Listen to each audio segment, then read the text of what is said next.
Taba Networks presenta.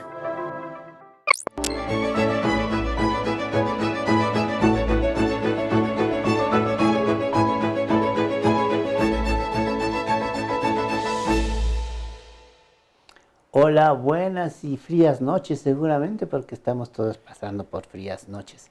Es un gusto saludarlos y volvemos de nuevo al programa de la Orquesta Filosófica, que como ustedes ya saben, pero no está de más repetirlo, es para hacernos sentir, pensar y actuar. Es un momento en lo que estamos ahorita con mucha congruencia porque estamos invitando a un grupo que también le hace eso de la filosofía al derecho, y algo que nos gusta mucho y de lo que vamos a conversar, la relación ética, derecho y filosofía. Se oye muy bonito eso, ojalá. ¿Nos das tu nombre, Pablo? Gracias. Muy bien, mi nombre completo es Pablo Rodríguez Natarén y soy integrante de FIARDE, como muy bien presentaste. Y Anabel, qué nombre tan bonito, Anabel, desde el nombre. Gracias. Anabel Torres Cervantes, psicoanalista e integrante de FIARDE.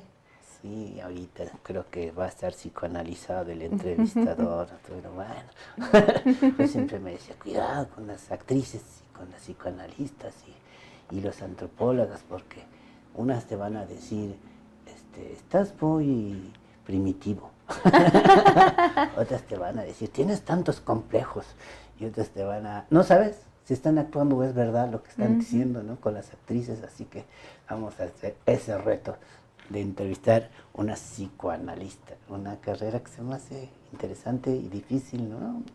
Compleja. Compleja, sí, seguro. Y cuéntenos, ¿quién nos va a tomar la iniciativa? ¿Quién nos va a hablar de qué es este proyecto? ¿FIARDE se llama el proyecto? Sí, pues empezó hace 4 años, un poquito más. Intentamos hacer un congreso que combinara filosofía, arte y derecho. Entonces, en un principio comenzamos con la Facultad de Derecho, en las instalaciones y en la Facultad de Filosofía. Entonces quisimos hacer un congreso un poco menos acartonado, menos formal, y empezamos a, pues como bien lo dijiste al principio, ¿no? Actuar también, o sea, no solo pensar, sino también actuar. Y pues nos unimos un grupo de compañeros, entre ellos Anabel también, y sacamos el primer, pero ahí sí fue todavía un poco congreso nada más. Entonces, poco a poco hemos intentado que, que no sea solo un congreso, simplemente conferencias cada año, sino que también empezar a abrirlo y hacer actividades intermedias. Por ejemplo, abrimos un seminario sobre historia de la filosofía del derecho hace unos 3 meses y nos reunimos los sábados. Ahorita con esto de la pandemia, pues yo creo que una de las enseñanzas que nos ha dejado es que podemos hacer cosas a la distancia por medio de plataformas. Entonces, pues ahí nos reunimos todos los sábados y discutimos, hacemos una lectura y pues nos ponemos a discutir. Esa es una de las actividades intermedias. También la vez pasada estuvo Natalia, ella quiere hacer teatro, ella es la encargada de arte, entonces quiere hacer cosas así más dinámicas sobre arte también. Entonces esa es como que la finalidad que tenemos ahorita. Pues recuerdo que en el 4.º congreso, en el pasado, pues ya participó y fue en la sede del Instituto de Investigaciones Jurídicas. Entonces el congreso pues ya no es solo congreso, sino ya es así más FIARDE, más actuar de filosofía, arte y derecho. Eso es lo que llevamos más o menos. ¿Qué le agregas a esto, Anabel? ¿Qué le agrego? Que en el Congreso invitamos personajes de toda Latinoamérica. Han participado abogados, personas que están muy relacionadas con el arte, la música, sobre todo la literatura, y que la intención es esa, abrir el derecho a todos los campos del saber y de los sentires, las artes, para justamente encontrar esas relaciones, esos hilos que relacionan al derecho con el arte. Por ejemplo, se utiliza mucho para la enseñanza, pero también queremos ir más allá de eso, de que no solo utilizar el arte para la enseñanza del derecho, sino poderlos vincular todavía más, ¿no? Que ha sido difícil, pero que hemos ido encontrando mucho más, esta relación se ha ido haciendo más grande. Y también, pues claro, la filosofía que abarca todos los campos del saber, y pues ahí estamos, ¿no? Pues para entender, ir sabiendo de dónde viene el derecho, identificar un propio derecho mexicano, una identidad del derecho mexicano, una identidad de la filosofía del derecho mexicana, para justamente no solo traer teorías, ¿no? de Europa o de Latinoamérica, sino que sea una teoría puramente mexicana, y estamos dándole también identidad a eso. Están como en búsqueda de una identificación. Sí. Algo muy importante en este término de ahora que estamos en la globalidad, porque ahora discutes algo y resulta que sin que nos enteremos, México ha firmado, creo que era el país que más había firmado contratos internacionales, convenios internacionales. Entonces dices, no podemos porque firmamos el convenio no sé qué y no sé cuánto. Y dice, no, igual está bien, había que revisarlos. Llega un momento en que tenemos que revisar todo lo que hacemos y que ver qué ratificamos y qué rectificamos de todo esto. Pero por lo menos nos hubiéramos enterado. Y entonces tienes razón, siempre hay como los estados, como las personas, andamos en búsqueda constante del respeto a nuestra identidad. Tenemos una historia que nos da un modo de ser. Igual pasa con los países. Y me parece muy interesante que mezclen, yo diría, lo que es ético al hablar de filosofía con lo que es derecho, porque hace un rato estábamos comentando de la mala fama que tienen los abogados. Sí. ¿A quién se le ocurrió este proyecto? Pues como los buenos proyectos, yo creo, siempre ha sido obra colectiva. En un principio, de los que empezamos, estaba un compañero que se llamaba Karim, bueno, se llama, todavía está por ahí, Humberto Rosas Vargas, que igual ha estado muy activo y ha sido de los pilares. Estuve yo, esos fueron del principio, pero poco a poco se han ido integrando otros integrantes, como bien sabe Anabel. Sí, Anabel. ¿Tú por qué te integraste? ¿Qué te llamó la atención? Pues sí, yo no formé parte del grupo que tuvo la idea original, pero fui invitada por Humberto, gracias a Pablo, que pues compartimos salón de clases durante la maestría en Derecho. Y pues yo, claro, como parte de las actividades de la maestría, se pide que participemos en congresos, que generemos, ¿no?, investigación. Entonces así fue como me uní a FIARDE. Sí, de hecho, tu asesor también fue de los partes coordinadores, ¿no? El doctor Isidro. Isidro Salcedo. Saucedo. También Mario Magallón, Argüelles. Entonces, hay varios que se han estado integrando y pues esto va creciendo poco a poquito. O sea, esos son como que de las caras más visibles, ¿no? Pero pues siempre hay muchas más personas que van formando parte de esto. ¿Y todos son abogados o es pluridisciplinar? No, pues la compañera Natalia, que estuvo la vez pasada, ella es del área de arte, dramaturgia, de teatro. Entonces ella es la que más nos lleva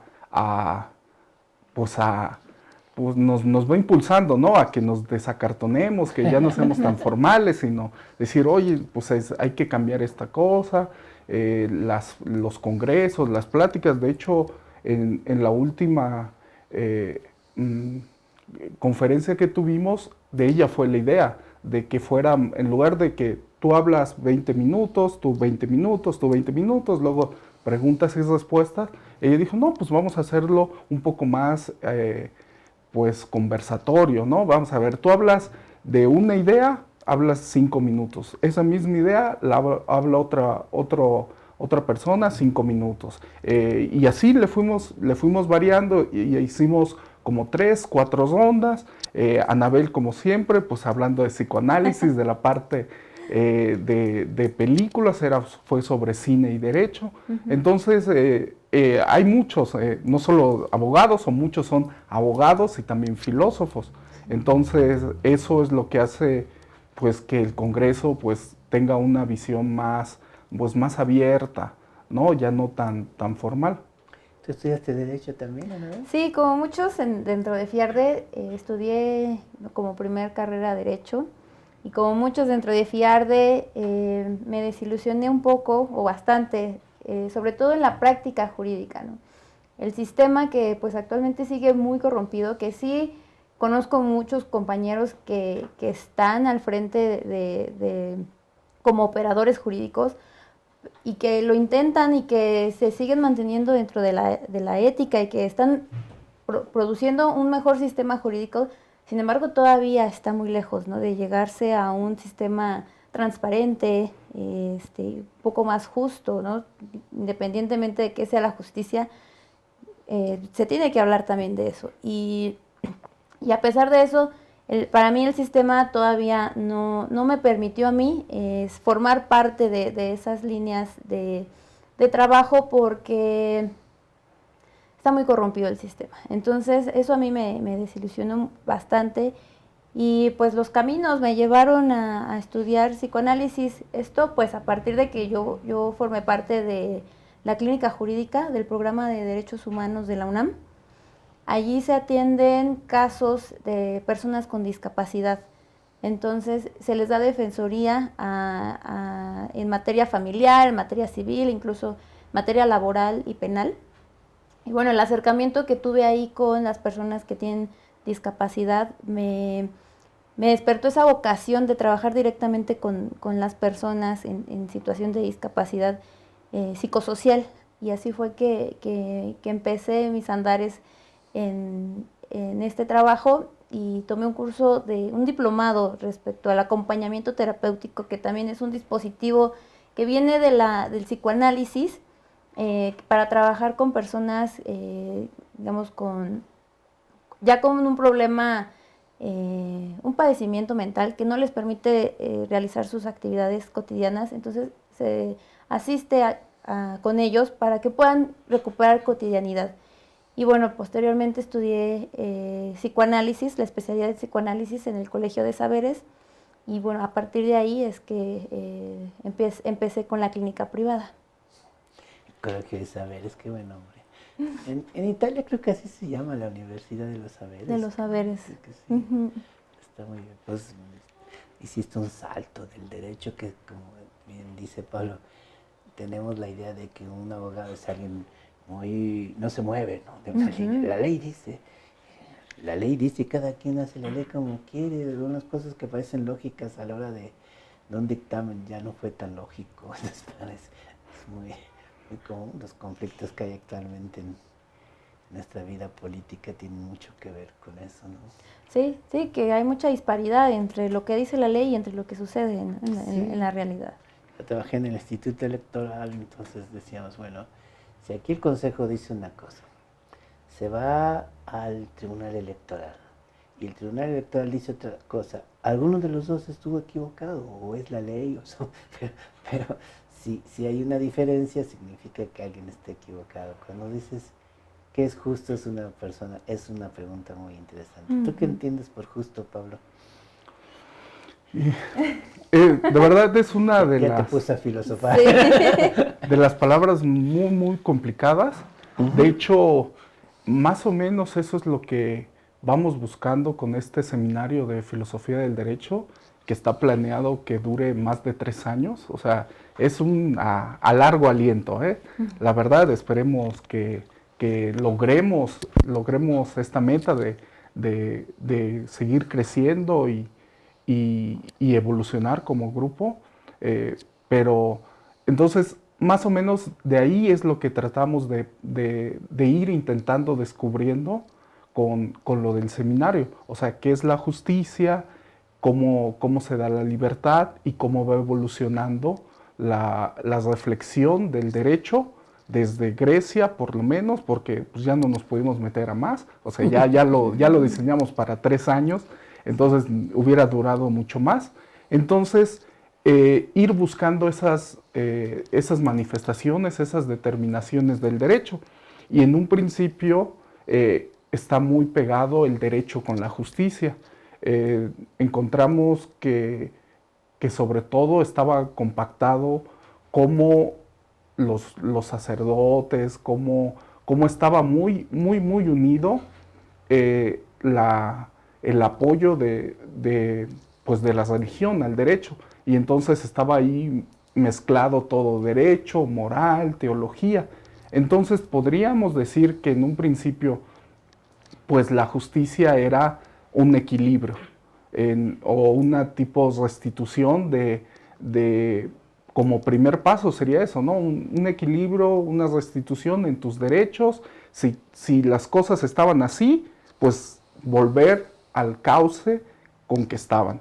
Entonces eso en un principio nos ayuda a entender cómo podría ser el inicio de la justicia, ¿no? Por lo menos yo estaba en esta situación, tú llegaste, me quitaste, tú llegaste y no cumpliste, pues entonces el derecho o la justicia busca ese equilibrio, esa restitución, ¿no? Entonces en un primer momento podríamos decir que podríamos entender por justicia este equilibrio y esta restitución, pero nos damos cuenta y lo vamos a ir descubriendo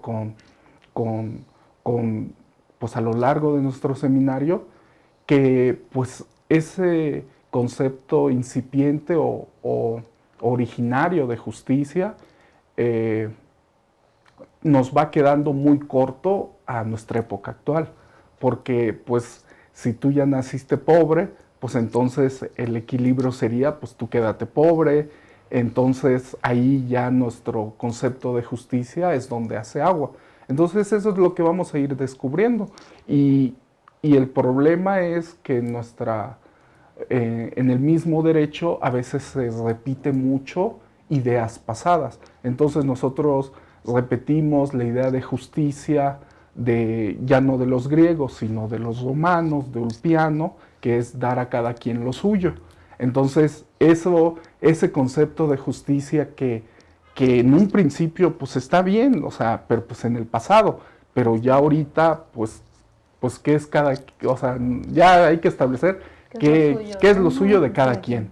Pero a veces uno ya, y sobre todo los mexicanos, nacimos pobres. Entonces, pues no naces con lo suyo, no naces con lo tuyo, no tienes nada. Entonces, pues, ¿qué te vamos a dar? Pues nada. Entonces, eso es el problema de la justicia y es lo que vamos a querer, pues, poder encontrar un concepto, una idea que nos ayude más a la justicia, ¿no? Y ver cómo ha evolucionado esa idea a través de los pensadores que nos han dicho, ¿no? O sea, de Ulpiano acá, pues han pasado muchos pensadores y ha evolucionado el concepto y eso es lo que vamos intentando rastrear y encontrar. ¿Qué agregas a esto, Anabel? Pues que, claro, la justicia es una cuestión sumamente subjetiva, ¿no? Y que también lo han entendido así los teóricos del derecho, lo han ido también ya sacando de ese saco de darle a cada quien lo que le corresponde, y se va entendiendo que es algo muy individual, muy subjetivo. Entonces, sí, justicia es, cada quien sabrá, ¿no? En cada caso, en cada situación, una persona que vivió, que fue víctima de un crimen, una mujer que fue víctima de una violación, no va a ser siempre la misma justicia. Va a ser muy difícil, claro, que esa mujer encuentre justicia. Pero se puede trabajar no solo con las herramientas jurídicas, también con las herramientas terapéuticas, que logre tener esa sensación, ¿no? Hablando de lo que es sentir, que pueda sentir algo muy cercano a la justicia, que difícilmente va a ser. Y así, alguien que sufrió robo, quizás ahí sea un poco más material la posibilidad de encontrar justicia, que se le restituya lo que se le robó. Y aún así podrá no sentir justicia esa persona, pero ahí va a ser muy a cada caso.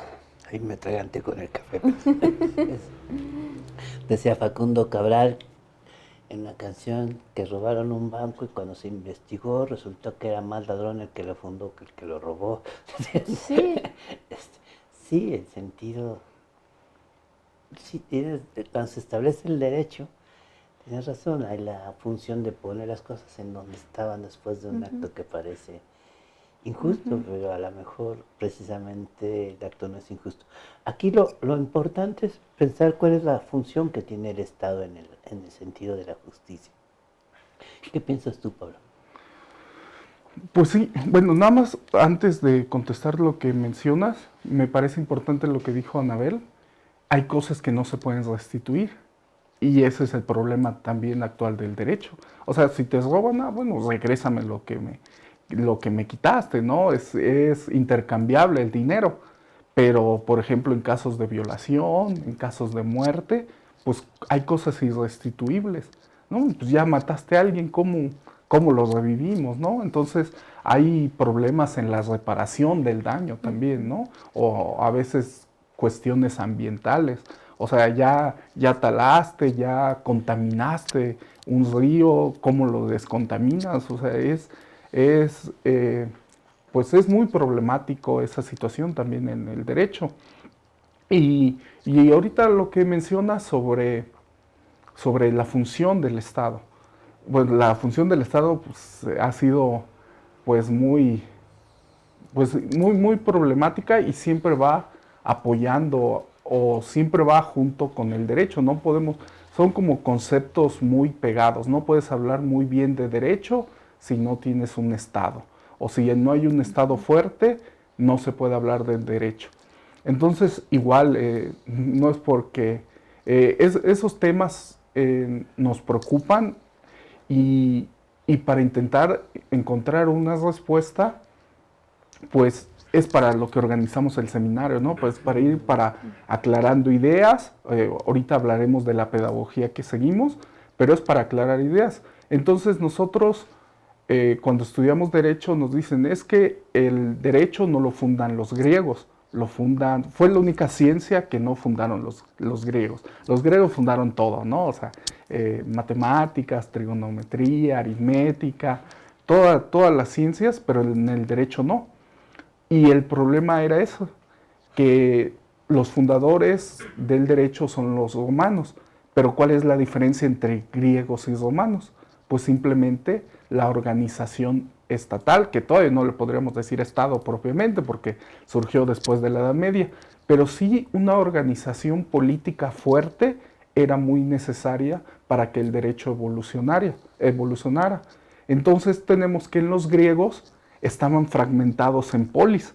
Todos estaban los atenienses, estaban los espartanos, entonces había muchas ciudades-estado y no había un único poder que organizara todo. Entonces por eso se le hacía muy difícil que el derecho prosperara, porque siempre va a haber detrás del derecho un Estado que lo haga valer, que lo haga imponerse y que pues sobre todo esté ese miedo a la sanción, esa mano fuerte. Y esa mano fuerte no lo podían tener el Estado griego. Por eso no existía, sí había una normatividad, pero no se pueden decir que son los inventores del derecho. Por eso los romanos, al sí ya tener un Estado muy amplio, pero muy fuerte y unitario, donde había una centralización del poder, ahí sí hubo una reflexión sobre el derecho y ya más sistematizada y ya podremos decir más apegada a la ciencia. Por eso nosotros como abogados estudiamos el derecho romano. Ya no estudiamos el derecho griego, estudiamos el derecho romano y ese para nosotros es el primer momento en donde hay una reflexión sistematizada sobre el derecho y sobre todo con el Código de Justiniano, ¿no? Que es donde ya se organiza propiamente y se sistematiza el derecho. Entonces yo creo que esa es la relación del derecho con el Estado, o sobre todo cómo el Estado es el que hace valer al derecho. Y pues nosotros lo vemos, ya lo podemos traspolar a nuestra actualidad y vemos que pues, toda la organización del derecho, ¿quién es lo que paga? Pues el Estado. ¿Quién es el que organiza? El Estado. Entonces, cuando encontramos un Estado como el de nosotros, los mexicanos, que está menguada su fuerza, pues el derecho pues también empieza a hacer agua, ¿no? Y es donde vemos todas las problemáticas que tiene pues nuestro sistema jurídico mexicano, ¿no? De que no se cumple y todas las cuestiones. Cuando nos hablas, Anabel, sobre tu estudio sobre la discapacidad, ¿qué podemos entender allá como el derecho, como el apoyo al más débil? ¿Cómo es la idea que tienes? Pues a partir del trabajo en la clínica, se pretende que justamente haya como lo mencionaba Pablo, quizás no es la palabra correcta, pero igualar un poco, generar este equilibrio, el acercamiento de personas que históricamente han sido vulneradas, como que son las personas con discapacidad. Una investigación que hice respecto a los códigos civiles en los estados de México reflejaban que se le podía retirar la capacidad jurídica a las personas por muy diversas razones. Ahí todavía en los códigos se hablaba de idiotismo, se hablaba de alcoholismo, se hablaba de ser alguien idiota, ¿no? Entonces, sí, estas personas con discapacidad han sido históricamente vulneradas por la ley. Entonces, ahí es hablando de estas disparidades que hay, o de estas irregularidades de lo que dice la letra de la ley. Y sí, ha sido un camino de ir, no solo la ley, la sociedad también, ¿no? De cómo ubicar a las personas con discapacidad, cómo incluirlas dentro de las instituciones sociales que hay. Un ejemplo muy simple es cuando se crean los edificios, la mayoría de los edificios tienen solo escaleras. Entonces ahí podemos ver que sí, se pensó construir, por ejemplo, una ciudad considerando solo a los capaces de subir escaleras. Y todas las personas que no pueden usar escaleras porque están en silla de ruedas, ¿dónde quedan? ¿No? Entonces se van creando andamios para integrar a las personas con discapacidad, digamos en este caso física, pero también esos andamios se tienen que crear para personas con discapacidad mental y discapacidad psicosocial. Son andamios más complejos de hacer, ¿no? Cómo integrar ahora en los programas de escuela, que existían escuelas de educación especial para las personas con una discapacidad. Ya no se trata de eso, porque los estábamos separando, sino de estas personas que tienen una diversidad de capacidades, otras, es integrarlos, incluirlos dentro de una escuela normal, ¿no? Y que ahí todas las diversidades pertenezcan y tengan un espacio, y que los programas, por ejemplo, de estudios tengan la posibilidad de modificarse y adaptarse a la forma de aprendizaje de cada niño, cada niña. Lo mismo en los ámbitos laborales. No había anteriormente posibilidad de que personas con discapacidad laboraran. Entonces, poco a poco se han ido integrando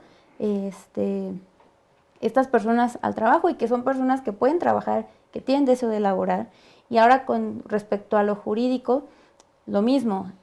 Históricamente estas personas se les retiraba su capacidad de decisión de sí mismas por medio de la interdicción.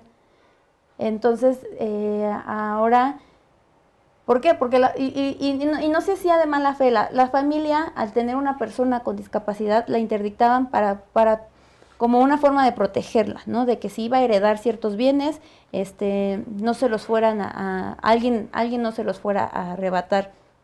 Pero ahora, con las nuevas leyes, se está entendiendo y comprendiendo que una persona, por mucha discapacidad que tenga, hay que buscar cuál es su voluntad y respetarle la voluntad. Entonces, a partir de que ya sea con la más mínima manifestación de expresar, de comunicación, se le respete su voluntad, se le respete su su capacidad jurídica. Entonces así es como incluso se han retirado, se ha logrado ya retirar un proceso de interdicción para una persona que tuvo diagnóstico de Asperger. Su mamá lo interdictó por razones de protección, pero al ir estudiando más lo que es la interdicción, al ir estudiando más lo que es la discapacidad, no es lo mejor para una persona, ¿no? E incluso en materia penal había un procedimiento especial, hay un procedimiento especial para inimputables.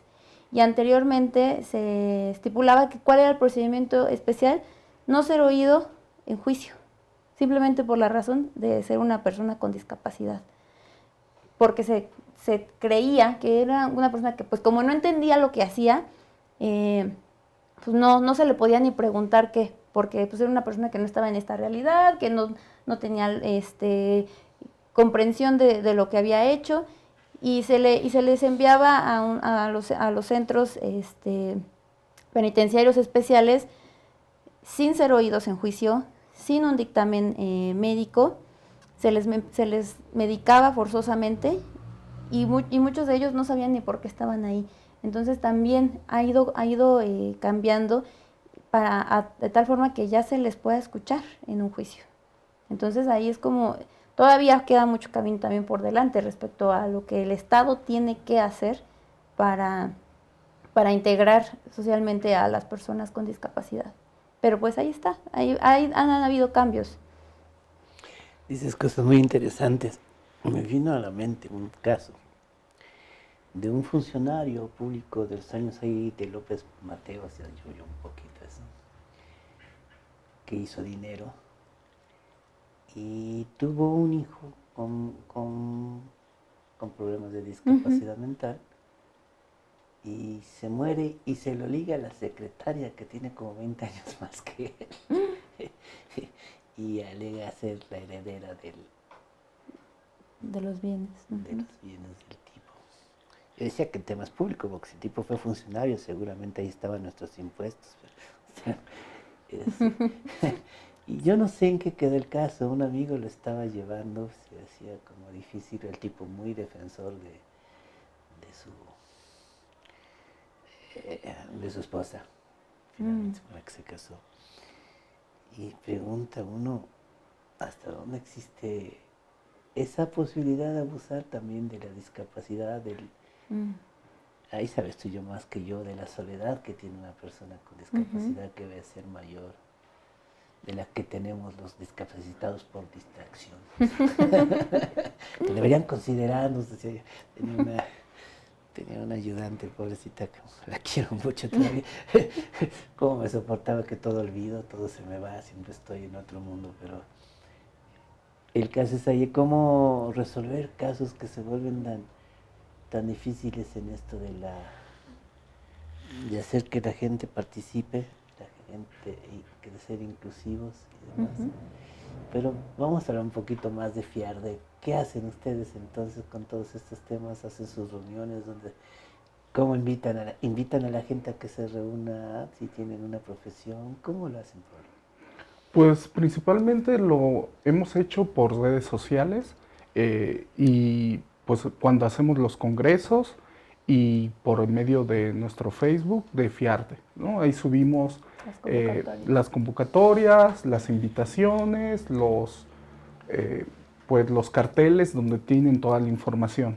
Entonces nosotros ahorita empezamos con, por ejemplo, lo del seminario de Historia de la Filosofía del Derecho y el Estado, porque estaba muy ligado esta idea de derecho y Estado, o cómo van muy acompañadas, ¿no? Y ya, obviamente, en la actualidad, pues ya te puedes ir deshaciendo un poco más del Estado, pero siempre el Estado ahí está para imponer, para la parte coactiva.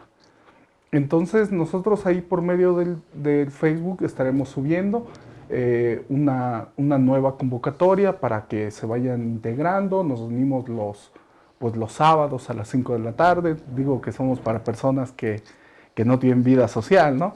Pero pues sí, muchos inclusive terminando, pues ya te vas a las 7 y ahorita con esto de la pandemia y esta situación, pues ya no sales tanto. Entonces, pues nos da mucho tiempo de pues de reflexionar. Entonces estaremos subiendo para la segunda parte de este seminario.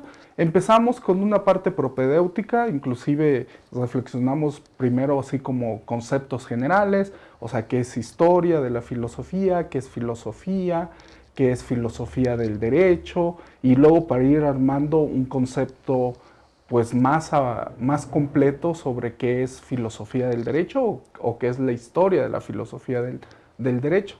Entonces eso es lo que hemos estado hasta ahorita discutiendo, y pues a partir de febrero y pues para todos los que se quieran integrar, pues ya empezaremos con el derecho en Grecia, y empezaremos a hablar así con todos los pensadores de los presocráticos, de cómo reflexionaron, Heráclito, Parménides, hacia acá, cómo reflexionaron sobre las cuestiones jurídicas, cómo estaba organizada la polis, cómo con los primeros sabios empezaron a hablar de reflexión del derecho. Entonces los invitaríamos para que se unan a esta segunda parte, que sería realmente ya propiamente sobre la filosofía del derecho, y pues ahí podremos seguir reflexionando de una manera diferente a como a veces se nos enseña.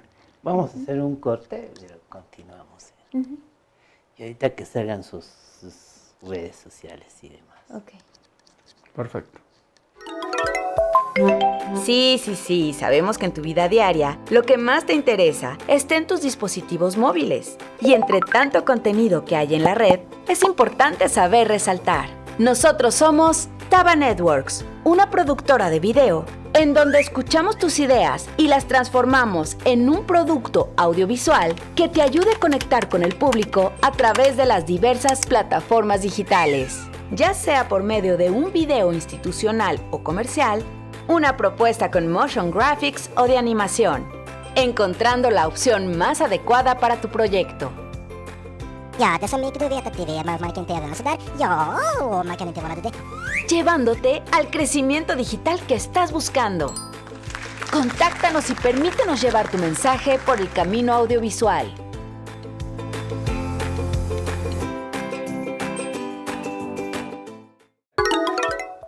Ya, pues ahorita que estabas hablando del derecho griego y de las polis, pues es algo que tiene que ver con lo que le llamamos el Estado federativo, ¿no? O sea, hay muchas polis, respetas cada poli, es la idea del Estado federativo. No tienes que centralizarlo todo en uno, sino el uno es el consenso más o menos de esas polis, o de lo que en el Estado republicano y federativo llamamos estados también. Que es un conflicto. Por ejemplo, en los reinos todos son centralistas porque el reino puede tener varios estados, etcétera, que lo hace muy, muy interesante. ¿Y sobre estas cosas también discuten? Sí, está diseñado un programa, pero sobre el tema, la diferencia con la polis, con el Estado o federal o federalista o federativo, como mencionas, es que en las polis no había un poder único. O sea, nosotros tenemos diferentes entidades federativas, pero siempre hay un nivel federal, ¿no? Que tiene sus distintas competencias. Pues en las polis no había no había ese nivel federal, sino todos eran pues organizados interiormente, y solo dentro de la polis tenía sus propias reglas, su propio mando, pero no había un poder que los uniera a todos, excepto en la guerra, ¿no? Que serían, pues ya ante la muerte, pues sí, lo hacían, ¿no? Sí, tristemente la guerra une, ¿no? La guerra y bueno, se supone que un Estado lo identifica, es la idea de un pasado común, la lengua, el respeto a las leyes, y entre los conservadores eran muy duros para que se tuviera la misma religión. Creo que cuando vemos nosotros mismos, cuando en nuestra independencia aparece el Estado trigarante, la religión era más que un concepto de fe, un concepto de unidad, ¿no? Estamos unidos ante una creencia. Y ha sido muy difícil que podamos entender que en la diversidad hay una riqueza, y si hay respeto se puede lograr. Y esto me parece importante. Ya les dije que trabajaba en el Instituto Electoral y cómo me daba coraje cuando el IFE dejó de ser IFE para ser INE. Y pues está contradiciendo nuestra constitución misma, ¿no? Y es cuando uno se explica cómo es la ley, que puedes hacer una cosa así y te dice el artículo 4 dice eso, pero el 16B 12315 dice que se puede.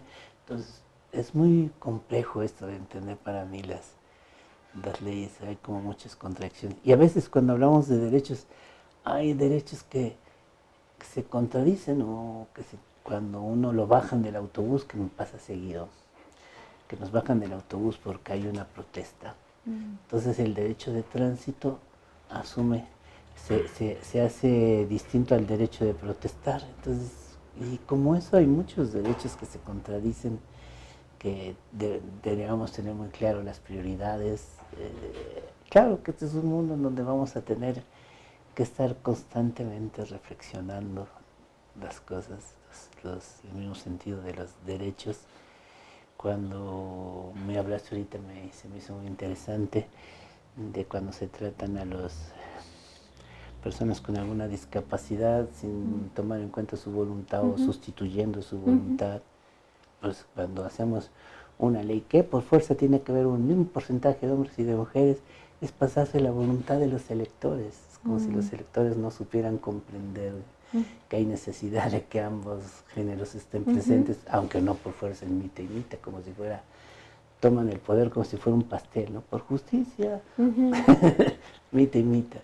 Y cosas así que son, me imagino que son temas que ustedes tratan, que es el que se reflexiona. Y me parece, Pablo, que deberían publicar, ¿no? ¿Publiquen sus reflexiones? Yo creo que ese es como el segundo paso, ya lo estamos pensando.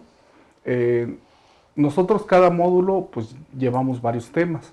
Entonces de esos temas nosotros hacemos lecturas previas en nuestra casa, oficina, donde puedas, y llegamos a discutir. Entonces nosotros vamos abarcando varios distintos temas, pero vas haciendo muchas lecturas.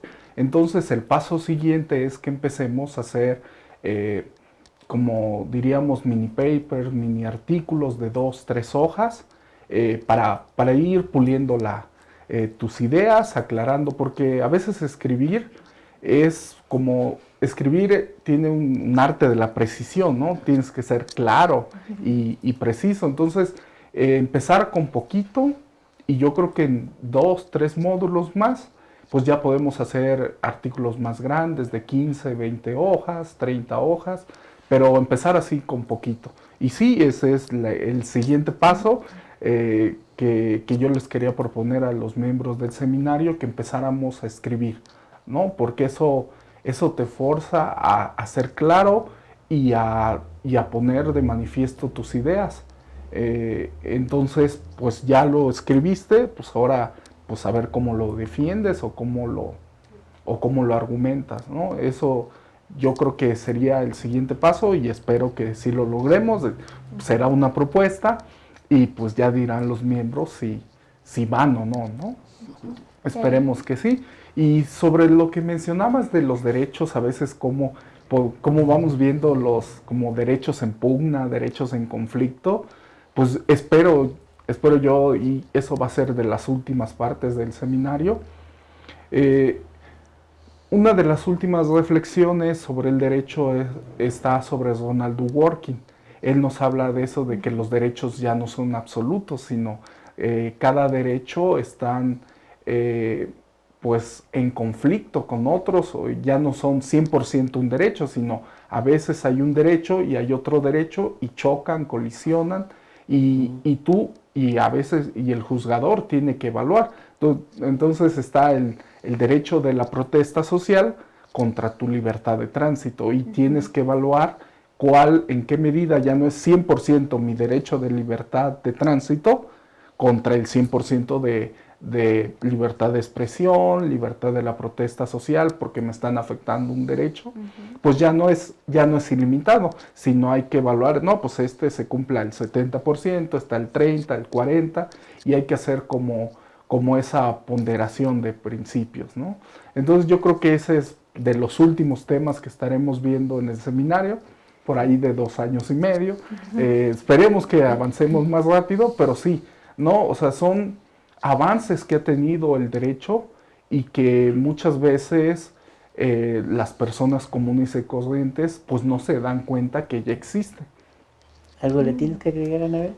Sí, que además en este tipo de conflictos, ¿no? De derechos que hablábamos, como el derecho de tránsito, derecho de manifestación, también tendríamos, y esperemos que se pueda dar la plática dentro del seminario, tendríamos que también ir pudiendo advertir, ¿no? Cómo, digamos, el despojo de tierras de un grupo de indígenas no nos es ajeno, ¿no? Ellos se están manifestando sobre una avenida porque se les despojó de la tierra, pero pareciera que eso no tiene nada que ver conmigo. A mí lo que me interesa es llegar a mi lugar de trabajo, a donde vaya. Pero entonces tendríamos que lograr abrir, ¿no? Abrirnos a sensibilizarnos qué es lo que le está pasando a ese grupo de personas que se están manifestando y por qué lo están haciendo, qué les sucedió y eso esa injusticia que están viviendo a ellos no nos tendría por qué ser ajena. Y entonces a lo mejor se disipa un poco, no tanto desde lo jurídico, pero sí desde lo personal se puede disipar ese conflicto. No, pues nada nos es ajeno, pero hay que tener cuidado. De repente se presta mucho al chantaje esto. Si no me das la razón, no dejo pasar en la carretera. Si no me dejas, y entonces es cuando se vuelve chantaje. Y claro que tenemos que tener ambos bandos la conciencia y las prioridades de que vivimos en un mundo injusto. Es aquí constantemente lo digo cuando la gente dice, por un mundo más justo. No es un mundo más justo, un mundo menos injusto, porque lo justo es cuando ya no da para más, ni para adelante ni para atrás, eso es lo justo. Entonces, más justo es como si estuviéramos ya en lo justo, pero todavía se puede un poquito más. Y realmente lo que es buscar la justicia es una tarea permanente, un conflicto constante. Y me gusta eso que hacen ustedes porque desde luego si lo tenemos como tal, nada está hecho por ya dado, tenemos que ir reflexionando cómo vamos mejorando este presente y pensar a mediano plazo también, ¿no? De hecho, yo creo que una de las tareas que tienen los grupos sociales es también innovar en la protesta social. O sea, yo creo que las manifestaciones, los cierres de calles, pues tuvieron su impacto en un determinado momento histórico, donde no se hacía, donde podías lograr algo. Pero ya ahorita vemos que parece que ya es el único medio de protesta social hacer una manifestación o cerrar una calle. Y hay veces que ya ni siquiera logras nada. Entonces, a veces o inclusive te perjudica porque te deslegitimas ante la sociedad. Entonces yo creo que una de las tareas que tienen también los grupos sociales es pensar y tratar de innovar, que de qué otra forma pueden conseguir que se restituyan sus derechos, porque si nos damos cuenta, ninguna manifestación lo hacen porque quiero manifestarme, sino a veces se ven obligados a hacerlo. Entonces, pero cuando tú dices, o cuando un grupo social menciona que va a cerrar una calle, va a afectar a las demás personas y no va a lograr nada, pues entonces pues es un poco ilógico que te enfoques nada más a ese tipo de protesta social, sino habrá que innovar y pensar algo que ahora sí logre lo que estás buscando. Pues sí, hay actos que son enorme conciencia social, como vamos a aceptar ciertas injusticias, pues nos toca a todos no solamente transitar, más bien manifestarnos, ¿no? Pero sí, siempre hay que tener cuidado con grupos que a veces son muy pequeños, pero muy chantajistas. No pasa si no les haces caso, etcétera. Sí. Y yo trabajé en la Asamblea Legislativa y en la Cámara de Diputados. Esas cosas las vivíamos constantemente y de manera muy agresiva también. Todo eso. Pues hay que ir. Pero nos estaba diciendo que tenían un modelo pedagógico, que estaban pensando en un modelo pedagógico, Pablo. Pues sí, pues el seminario que estamos organizando, pues también surge como tratar de diferenciarse de las clases tradicionales. Por ejemplo, nosotros en Derecho, la mayoría de las clases son con clases tradicionalistas, donde solo el profesor es el que habla y los alumnos escuchan. A veces al final pues haces preguntas, pero generalmente es así, clases magistrales. Está el profesor hablando, de la hora habla 55 minutos, a veces hasta las 60 minutos habla, y ya los alumnos nada más escuchan, toman sus apuntes y hacen su examen. Entonces, pues esta idea del seminario pues surge pues como buscar algo diferente, ¿no? Que podríamos decir que es como el aula invertida. O sea, aula invertida ya no es yo llego, escucho al profesor, tomo apuntes, estudio en mi casa, para el examen, hago el examen y paso. Si no es al revés, es invertir el orden de los factores. Es decir, primero estudio en mi casa, llego al salón ya no a escuchar al profesor, sino llego a discutir, a manifestar mis ideas, ahí entre todos, entre el profesor como facilitador, pues intentando responder las preguntas, decir por dónde ir el camino y dónde puedes estudiar más, y así yo creo que se logra un mejor aprendizaje, porque las personas, y eso está comprobado, no aprenden escuchando, sino aprenden cuando estás estudiando, escribiendo, haciendo resúmenes, cuando estás hablando, cuando estás exponiéndolo, cuando estás discutiendo y cuando estás enseñando también. Pero ya no es una enseñanza así de yo hablo siempre, sino es una parte. Entonces yo creo que ahí esa es la diferencia que tenemos en el seminario. Por eso es seminario, no es clase, sino llegamos a discutir y próximamente esperemos ya cuando hagamos artículos, pues ya llegas a producir también, ¿no? O sea, esto es lo que yo reflexioné, esto es lo que saco de las enseñanzas, aquí lo pongo ante ustedes y lo discutimos entre todos. Se aprende mucho investigando, ¿no? Ujú. También. Una vez fui a dar una plática y el maestro hizo 5 preguntas y dijo, ¿se vale copiar? ¿Se vale preguntar? ¿Se vale abrir el libro? ¿Se vale consultar internet? Yo dije, pues, ¿quién no va a pasar así? Qué fácil. Y dice, pues el chiste es que lo sepas. Que si no lo sabes, sepas cómo aprenderlo, ¿no? Claro, y que además hacerlo. cómo utilizar todas esas herramientas, Cómo que es hacer todo eso, claro. entre pares, discusión entre pares, la investigación por internet. Sí, es que lo sepas. Pues ya nos están diciendo que nos apuremos. Aprovecho rápidamente para decirles que está a la venta nuestro libro El sentimiento que nos une en www.forolaorquestafilosófica.com. Pedimos que si nos quieren ayudar con algo para que podamos seguir con nuestros programas. Tenemos por ahí nuestra cuenta, ¿verdad?, de Vancomer. Tenemos el libro de Olof Palme, que ya siempre lo estoy mencionando, ya de estar hartos. Habla de Olof Palme, por qué escribimos el libro sobre Olof Palme. Y los tenemos en este sitio. Y les decía que si quieren cooperar para que no tenemos aquí anuncios pagados, para que vean si podamos continuar con este proyecto de la Orquesta Filosófica. Nuestra cuenta yo no la tengo en memoria, me falta ser más materialista en la vida. Ahí lo tenemos. Y nos vamos viendo, pero ¿alguna pregunta que no hice de la que quieras hablar, Anabel? ¿Algún tema rápido que tengamos que ver para despedirnos?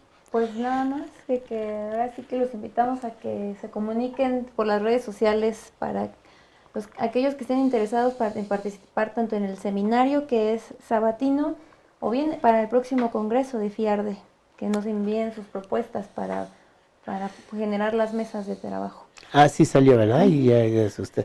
¿Algo que nos quieras decir, Pablo, para concluir?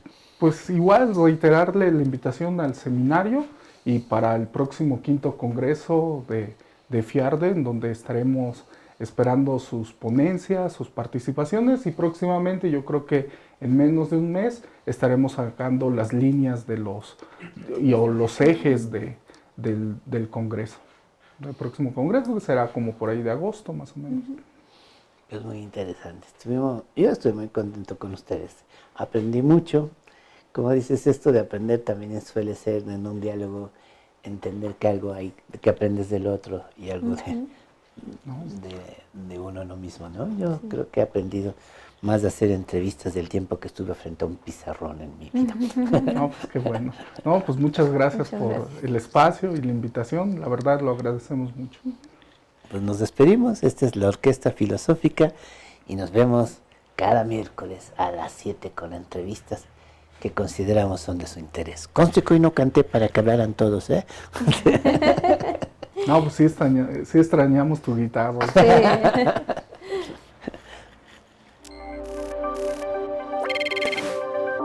Taba Networks presentó